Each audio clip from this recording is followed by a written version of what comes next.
I've never in my life really compared myself to other people. It's not something that I've typically done. I've never been a jealous person or, looked at what I have, what they have. And however, until I got into this business, right, then you start looking around and you're like, oh my goodness, well, look what they're doing. And, there's 10 other med spas within 5 miles of me and, things like that. Like that was something new for me to not so much like focus just on myself, but kind of start seeing what other people were doing.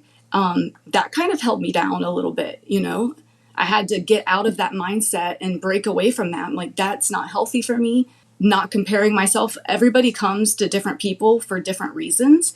And my clients are going to be my clients versus the person that's a mile down the road from me going to be their clients.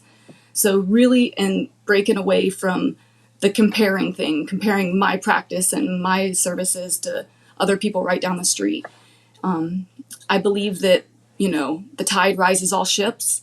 So I think that one thing that I did that really ended up working out for me and helping me break that cycle of looking at other people, I made friends with somebody who owns a med spa, like the closest one to me, like a mile down the street.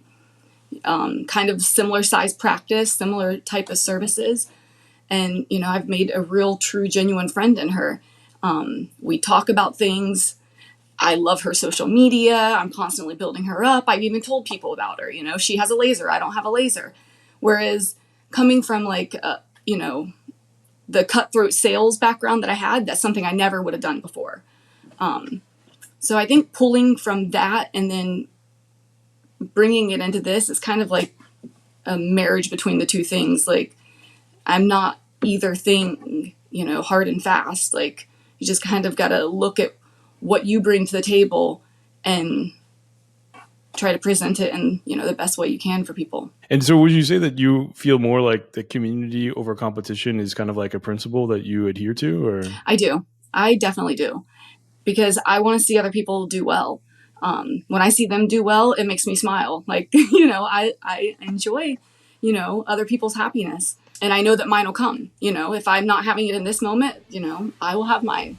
You are 100% right. And it's one thing I tell people, like, and this is something I had to learn myself, was like so often even when I built my first practice, I was like always looking at other people like, oh, they got to practice. How many patients they have? Like, how can I get more? Like kind of very, very competitive.